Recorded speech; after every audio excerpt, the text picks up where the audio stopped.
Hey everybody, welcome to my channel.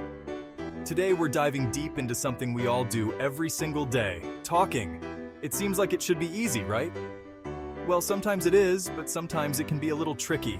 Whether you're at a job interview, a party, or even just having a casual chat, knowing how to communicate effectively can make all the difference. Chapter 4, Rocking Your Presentations. Okay, let's talk presentations. Whether it's a small team meeting or a big conference, delivering a killer presentation is all about confidence, clarity, and connection. And the key to all of that is preparation. First things first, know your audience. Who are you talking to? What are their interests? What do they need to know? Once you have a good understanding of your audience, you can tailor your message to resonate with them. Next, let's talk about clarity. You've got brilliant ideas, but if they're buried under jargon and technical terms, your audience will be lost. Use clear, concise language that everyone can understand.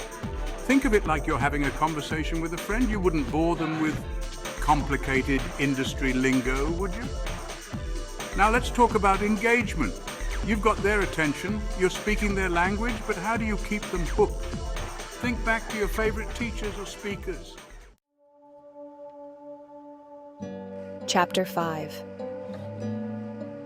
Navigating Conflict with Grace. Conflict. It's an inevitable part of life, isn't it? Whether it's a disagreement with a coworker, a heated debate with a family member, or a misunderstanding with a friend, conflict can be, well, uncomfortable. But it doesn't have to turn into a full-blown battle royale. The key to navigating conflict effectively is to approach it with a cool head and a commitment to understanding. Remember, it's not about winning or losing. It's about finding a solution that works for everyone involved. One of the most important things you can do in a conflict is to listen actively. And I mean really listen, not just wait for your turn to speak. Put yourself in the other person's shoes. Try to see things from their perspective and acknowledge their feelings, even if you don't agree with them. Another crucial element is staying neutral. It's easy to get caught up in the heat of the moment and let our emotions get the best of us, but it's important to try to remain as objective as possible. Avoid accusatory language or personal attacks and focus on the issue at hand. And finally, look for common ground. Even in the most heated disagreements, there's usually some area where you can find agreement. Chapter 6. Conquering formal settings. Formal settings can be a little intimidating, right? All those unspoken rules, the fancy language, the pressure to say the right thing. But fear not, my friend, because I'm here to guide you through the etiquette maze.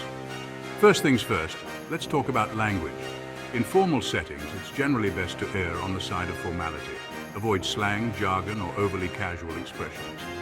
Think of it like dressing up for a special occasion. You want your language to reflect the tone of the event.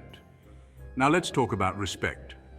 In any setting, but especially formal ones, it's crucial to treat everyone with respect, regardless of their position or title. Use polite language, listen attentively when others are speaking, and avoid interrupting. And speaking of being prepared, it's always a good idea to do a little research beforehand. If you're attending a business meeting, for example, familiarize yourself with the agenda and any relevant materials. If you're attending a formal dinner, brush up on your table manners. Networking. It's not just a fancy word for schmoozing and collecting business cards. It's about building genuine connections with people who can support your career aspirations. But let's be real, it can also be a little intimidating, especially if you're not naturally outgoing. The key to successful networking is to approach it with a spirit of generosity and a genuine desire to connect with others. Remember, it's not all about you, it's about building mutually beneficial relationships. Before you even set foot in a networking event, take some time to define your purpose. What are you hoping to achieve? Are you looking for a new job, seeking advice from industry experts? Once you know what you want, you can tailor your approach accordingly. Now let's talk about introductions. When you meet someone new, be polite, be engaging, and be concise. Chapter 8. Owning the stage public speaking tips. Public speaking. It's the stuff of nightmares for some, and the thrill of a lifetime for others.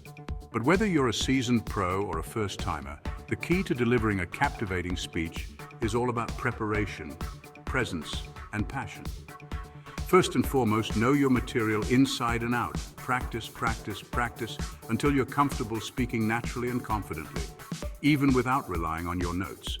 The more familiar you are with your material, the more confident you'll feel on stage. Next, let's talk about presence.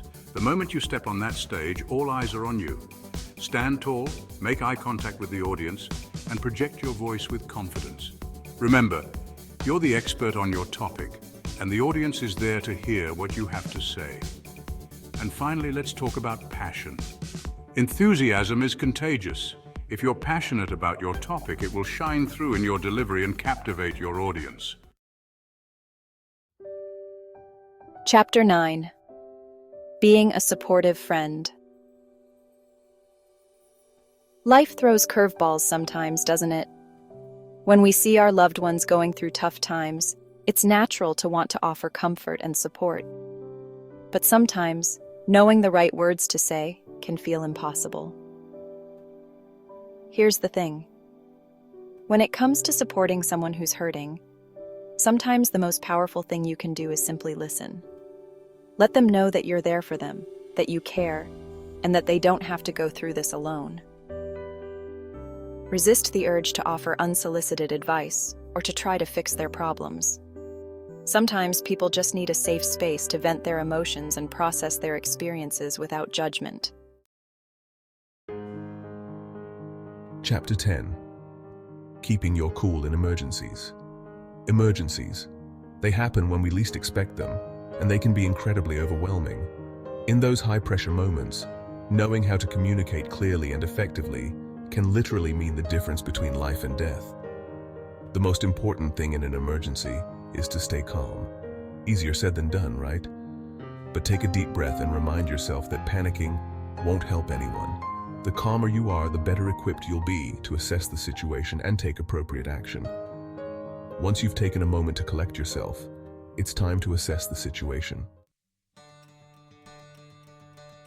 Outro, thanks for watching. So there you have it, my friends. Remember, effective communication is a skill that takes practice, but with a little effort and awareness, we can all become better communicators in every aspect of our lives. From nailing that job interview to navigating tricky conversations with grace, from rocking presentations to being a supportive friend, and from networking like a pro to staying calm in emergencies, I hope these tips have empowered you to find your voice and communicate with confidence. Thanks for watching, and I'll see you in the next video.